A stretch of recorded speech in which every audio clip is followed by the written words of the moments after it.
बाप नहीं चाहिए। एक बड़े शहर में रतनलाल अपनी बेटी संध्या और छोटे बेटे कुणाल के साथ रहता है। रतनलाल बहुत गरीब है और शराबी किस्म का आदमी है।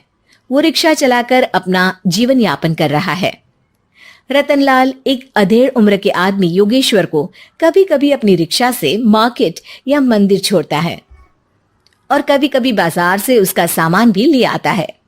एक दिन रतनलाल योगेश्वर से कहता है, साहब, आपके पास गाड़ी है, फिर भी आप कभी कभी रिक्शा से क्यों जाते हो?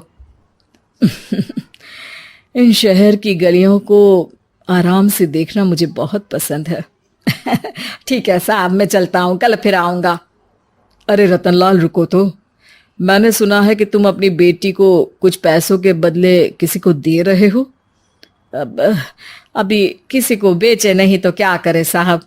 एक छोटा बेटा है, उसको पढ़ाना भी है, उसकी देखभाल भी करनी है, और अगर मैं बेटी को घर में रखूंगा तो उसकी शादी कैसे करूंगा साहब।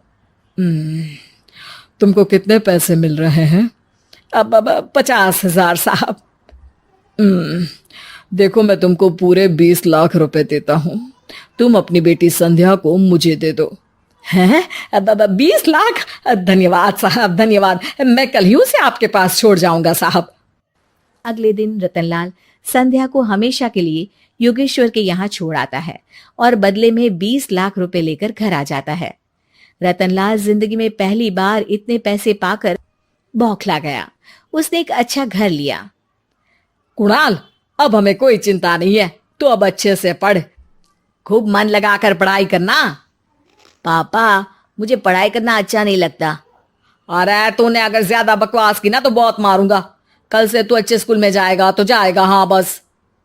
कुणाल का एडमिशन एक अच्छे स्कूल में हो जाता है, लेकिन आए दिन स्कूल से शिकायत आती ही रहती है। 10 साल बाद एक दिन प्रिंसिपल मैडम रतनलाल को स्कूल में बुलाती है। रतनलाल, आपका बेटा कुणाल बहुत आवारा हो गया है और ये बिल्कुल भी पढ़ाई नहीं करता है, बल्कि उसका दिमाग गलत कामों में जा रहा है। अब मैं उससे बात करूंगा मैडम। ठीक है, आज ये आखिरी मौका है, अगली बार तो मैं उसे स्कूल से ही बाहर निकाल दूंगी। रतनलाल घर आ जाता है और कुणाल से कहता है, कुणाल बेटा, मैं तुम्हारे ऊपर इतना पैसा लगा रहा हूं, फिर भी तुम स्कूल में सही से क्यों नहीं पढ़ते हो? आप तो रहने ही दीजिए, मैं सब जानता हूं कि ये पैसा कहां से आया है। और वैसे भी अब ये पैसा मेरा है, मेरा जो भी मन होगा मैं करूंगा। आज के बाद मैं कभी स्कूल नहीं जाने वाला। रतनलाल को अपनी बेटी की याद आती है और वो रोने लगता है। 5 साल बाद कुणाल एक दिन एक लड़की को शादी करके घर ले आता है। पिताजी, ये मेरी पत्नी है स्वीटी। तुमने शादी कर ली? हाँ, शादी कर ली मैंने, दिखाई नहीं दे रहा। और अब से आप फिर से कमाना शुरू कर दो, बहुत बैठ कर खा लिया। कुणाल, तुम इस बुड्ढे को घर में क्यों रख रहे हो? देखो ना, ये शराब पीता है, इसे घर से बाहर निकाल फेंको। अरे स्वीटी, ये मेरे पापा है, कैसे बाहर निकाल दूं? और वैसे भी घर में कोई तो चाहिए ना काम करने वाला, नौकर समझ कर रख लो। इस बुड्ढी को तो घर से बाहर निकाल कर ही रहूंगी मैं कब तक इसके लिए खाना बनाऊंगी। स्वीटी एक दिन घर के बाहर पार्क में अपनी दोस्तों के साथ बैठी होती है। तभी वो रतनलाल को बुलाती है। पिताजी, मेरे कमरे में मैं अपना फोन छोड़ आई हूँ, जरा लाकर तो देना। हाँ जरूर, अभी लेकर आता हूँ। रतनलाल फोन लेकर आ जाता है। कुछ समय बाद स्वीटी के फ्रेंड्स भी चले जाते हैं। स्वीटी अंदर आकर शोर मचाती है। चोर चोर! कहाँ है चोर? मुझे तो यहाँ कुछ नहीं दिख रहा। अरे ये अलमारी खुली पड़ी है, जरूर किसी चोर ने ही खोली होगी। अरे कौन आया था यहाँ?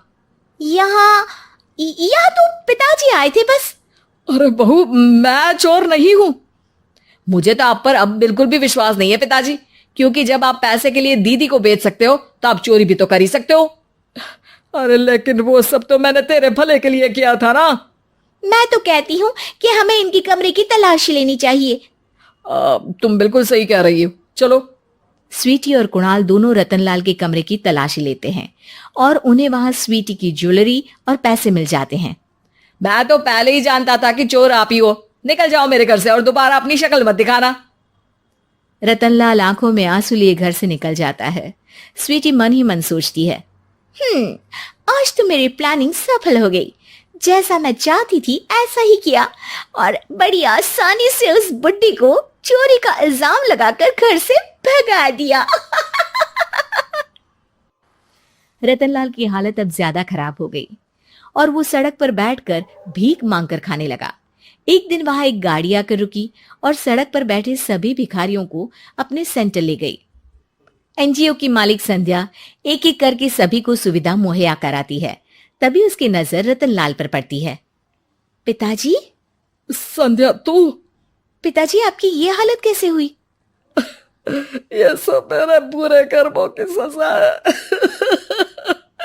जो मुझे मिल रही है। मुझे माफ कर दे बेटी।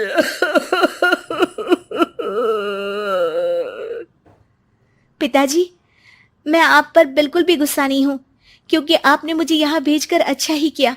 मेरी जिंदगी बदल गई। लेकिन ये सब हुआ कैसे बेटा? आप ये नए कपड़े पहनो, तब तक मैं योगेश्वर अंकल को बुला कर लाती हूँ। योगेश्वर अंकल? हाँ अंकल। योगेश्वर जी ने तुझसे शादी नहीं की थी? नहीं तो पापा, उन्होंने तो मुझे पढ़ा लिखा कर इस काबिल बनाया है कि मैं आज सबकी सेवा कर पा रही हूँ। रतनलाल पश्चाताप करके रोता रहता है। तभी योगेश्वर भी वहां आ जाता है। रतनलाल जी, आपकी ये हालत कैसे हुई इतने सारे पैसों के बावजूद भी? क्योंकि मैंने बेटे और बेटी में भेदभाव किया था। लेकिन आपने ये कैसे किया, मुझे ये जानना है, बताइए। सालों पहले जब संध्या छोटी